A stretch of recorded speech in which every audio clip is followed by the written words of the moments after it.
চাকরা আনাচি মহাবিদ্যালয়ের শিক্ষাকর্মী বন্ধু হক সাহেব বিশ্বাসের বিদায় সম্বর্ধনা অনুষ্ঠান উপলক্ষে একত্রিত হয়েছি।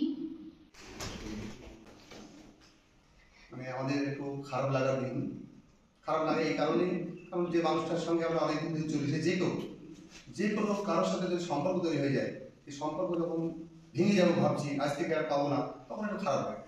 আজকে যে হক সাহেবকে দেখছি, সেই হক সাহেবের আগের দিনে সেই মাঝে 22টা বছর পার হয়ে গেছে, সেই দিনের হক সাহেবকে আমার মনে আছে।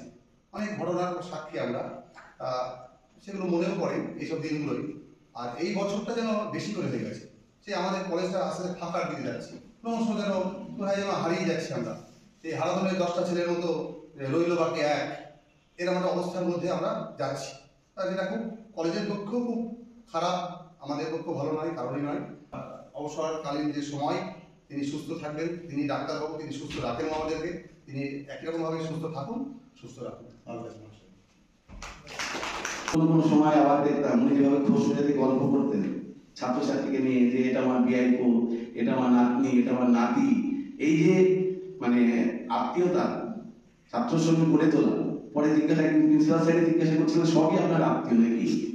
মনে পড়ে কথা, মনে পড়ছে। তা সত্যিই তাই, হয়তো সবাই আত্মীয় না হলেও যে আত্মীয়তা গড়ে তুলতে পেরেছিলেন চাপড়াবাগান মহাবিদ্যালয়ে, এটা আমাদেরকে মুগ্ধ করে। আমি যে বিদায় অনুষ্ঠান, সেই অনুষ্ঠানে আমার সুস্থ স্বাভাবিক জীবন আমি কামনা করছি। খুব বেশি কথা বলার নেই, একটাই শুভকামনা থাকবে যে ওনার অবসরকালীন জীবন সুস্থভাবে অতিবাহিত হোক, আরও দীর্ঘদিন সমাজের মধ্যে ওনার কার্যকলাপ ছড়িয়ে দিক। কারণ কলেজ প্রাঙ্গণ ছাড়া ওনার অন্যান্য যে কার্যপ্রণালী রয়েছে বা কার্যকলাপ রয়েছে, সেটা নিশ্চয়ই গ্রামবাসীর মধ্যে ছড়িয়ে দেবেন। আর একটি কথা, যেটা হচ্ছে যে হক সাহেব খুব মানে গ্রাম বাংলার কথায় বললে আমুদে লোক আর কি, যাকে বলে। হ্যাঁ, আমি যে 7-8 বছর এখানে আছি, কোনোদিন আমি শুনিনি যে হক সাহেব আজকে আসেনি, যে ওনার শরীর খারাপ তার জন্য উনি আসেনি। ভবিষ্যতে কোনোদিন ওই রানাবন্ধের দিক দিয়ে গেলে যখন ওই থাকবে আর কি চেম্বারের লোকজন, তাদেরকে দেখিয়ে বলবে যে উনি আমার আত্মীয় ছিল, মানে চাপড়াবাগান মহাবিদ্যালয়ের অধ্যক্ষ, হ্যাঁ উনি আমার আত্মীয়। এই আত্মীয়তার মেলবন্ধনে সবাইকে বেঁধে রেখেছিলেন। হ্যাঁ, বিদায় লগ্নে দুঃখ পাওয়ারও কিছু নেই। আমি আশা করবো যে উনি সামনের দিনগুলো হেসে খেলে সকলকে আত্মীয়তার বন্ধনে বেঁধে রেখে সুস্থভাবে জীবনযাপন করবেন। আত্মীয়তার এই বন্ধন যেন কোনোদিন ছিঁড়ে না যায়, সেটা ওনার কাছে আমরা একটু আবেদন। চাপড়াবাগান মহাবিদ্যালয়, বাঙালি নদিয়া, শ্রী হক সাহেব বিশ্বাস মহাশয়ের বিদায় সম্বর্ধনা। মানপত্র।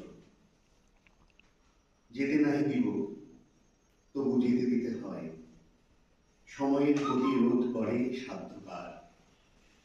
প্রতিষ্ঠানের সার্বিক দায়িত্ব পালনে আপনি ছিলেন সদা সচেষ্ট।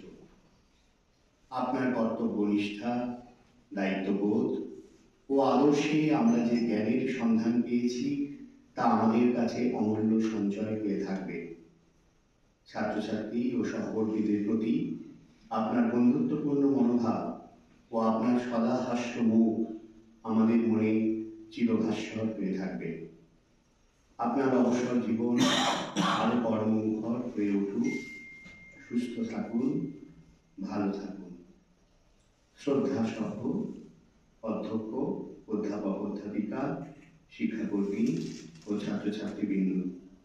31 ডিসেম্বর 2024।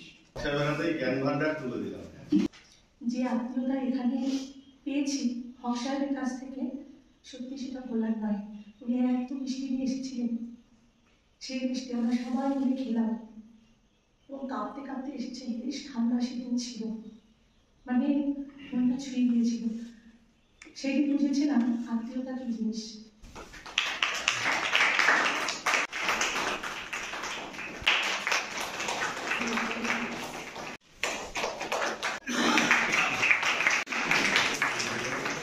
আমার জন্য এটা খুবই সৌভাগ্যের ব্যাপার। একজন সাধারণ মানুষ হিসাবে আমি যে কলেজে একটা অফিসের কাজ করার সুযোগ পেয়েছিলাম, আগের যে যারা পরিচালক মণ্ডলী ছিলেন, মাননীয় এখানে অন্যতম প্রতিষ্ঠাতা স্বর্গীয় বিকাশ সিং মণ্ডলের সাথে আমরা বাসুবাবুর আমলে, কৃষ্ণকুমার রায়ের আমলে কলেজের ডেভেলপমেন্টের জন্য বিভিন্ন গ্রামে গ্রামে দোয়ারে দোয়ারে ছুটে বিভিন্ন কাজের জন্য কলেজকে উন্নত হয়, সে কাজে অংশগ্রহণ করতে পেরেছিলাম। তার জন্য নিজেকে ধন্য লাগে, আমার ভালো লাগে। দস্যুগুণে মানুষের বিভিন্ন আক্ষেপ, প্রক্ষোভ, আবেগ ইত্যাদি সব রকমই থাকে মানুষের। কোনো কোনো সময় হয়তো কাজের চাপে ছাত্রদের সঙ্গে বা স্যারদের সঙ্গে বা আমার স্টাফদের সঙ্গে কোনো সময় হয়তো বিরক্তি সূচক কোনো বার্তা বা কথাবার্তা হয়ে গিয়েছে। তার জন্য পরক্ষণে আমার ভালো লেগেছে তা নয়, যে হয়তো আমি আমার ধৈর্য সীমাটা আরও বাড়ানো উচিত ছিল বা সহনশীলের সঙ্গে কথা বলা উচিত ছিল। সেগুলো হয়তো কাজের চাপে হোক আর নিজের ধৈর্যের ক্ষমতা কম থাকার জন্য অনেক সময় আমরা হয়তো তাদের সঙ্গে একটু ব্যবহারটা একটু অনমনীয় হয়ে গিয়েছে কোনো কোনো সময়। তার জন্য আমি নিজেকে খুব খারাপ লাগে। সেগুলো অনেক বর্তমান সময় ডিজিটাল যুগে সব আধুনিক যুগে অনেক কাজ কমে গিয়েছে, নেই বললেই চলে। সেগুলো আমরা করার সময় কাজের চাপ পড়ে যেত, তখন আমার সময় আমরা চাপ পড়ে যেত, অনেক কিছু আমাদের ধৈর্য হারা হয়ে যেতাম। তার জন্য আমি নিজে থেকে আমি অনুতপ্ত। আজকের এই শুভ দিনে শুভ বলবো এই কারণে যে আমি শুভ নিয়ে এসেছিলাম, আমাকে সবাই ভালোবাসার বার্তা দিয়েছেন আর ভালো ভালো বলেছেন, ভালোটা বলাই ভালো, ভালো ভালো বলেছেন। ভালোবাসানোর সময় আমি দেখিনি, তারা হোক আর ছাত্ররা হোক, ভালোবাসা পাইনি এমন আমি দেখিনি এই 22 বছর। আমার মনে পড়ে যেটুকু, আমি হয়তো ভালোবাসার সময় দিতে পারিনি, কিন্তু ভালোবাসা আমি পাইনি এমন আমি দেখিনি 22 বছর। কারণ রাস্তাঘাটে যখন বেরোই তখন বিভিন্ন ছাত্র প্রাক্তন যারা চাকরি করছে হঠাৎ ট্রেনে যাচ্ছে, একদিন ছুটি, একটা ছোট বলছে কত ঘটনা ঘটছে। একটা মেয়ে পুলিশ ছুটতে আসছে, আমি ট্রেনে উঠবো, ট্রেন ধরবো, ছুটতে আসছে, এসে আমাকে আটকাচ্ছে। কি বলছি ভুল হলো নাকি? দাঁড়াবো কি ব্যাপার, ভুলে গেলেন? দাঁড়ান। এবার দেখি আমার ছাত্রী, এলাকারই মেয়ে, আর দাঁড়ান ট্রেনে বেরিয়ে আসেন। এই যে পাওনা বহু জায়গায় টিচাররা বহু জায়গায় বিভিন্ন ডিপার্টমেন্টে চাকরি করে, কিন্তু উপরে পাওনা এগুলো তাদের কাছ থেকে পাই আমরা, এখন পাবো, যতদিন পাবো। এই পাওনাগুলি আমাদের কাছে এক্সট্রা। এখানে যেমন একটা জীবন ছাত্রদের সঙ্গে, স্যারদের সঙ্গে, প্রফেসরের সঙ্গে বড় স্যার বলেছেন, অনেক বড় জীবন, আরো অনেক জীবন ছিল, সমাজ অন্যান্য জীবন আছে, সেগুলো আমি না ছেড়ে দিলাম। কিন্তু এইটার সঙ্গে আমি খুব অতিপ্রতভাবে দীর্ঘ 30-33 বছর ধরে 89 সাল থেকে যখন আমি কলেজ ছেড়ে বিএড পাস করে এসে চলে এলাম, তখন আমার বেকার জীবনে মানুষ বলে, তা আমি ওষুধ নিয়ে এসে ব্যবসা শুরু করি, ডোর টু ডোর সেলসম্যানের কাজ, কলকাতার কোম্পানি থেকে নিয়ে এসে গ্রামে গ্রামে বিক্রি করে বেড়াতাম। এটা আমার প্রথম জীবনের কাজ। তারপরে অনেক ধন্যবাদ। সবাই ভালো থাকুন, সবাই আপনাদের জীবনযাপন সুখে করবেন, নিজ সংখ্যা সরকারকে নিয়ে। আর অ্যাডভাইস না, এটা আমার মতামত।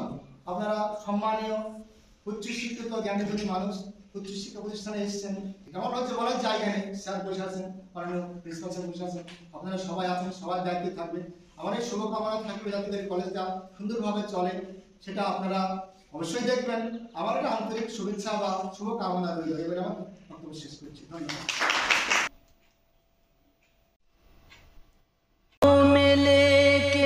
आंसू की धार दिल में सजा के सपने हजार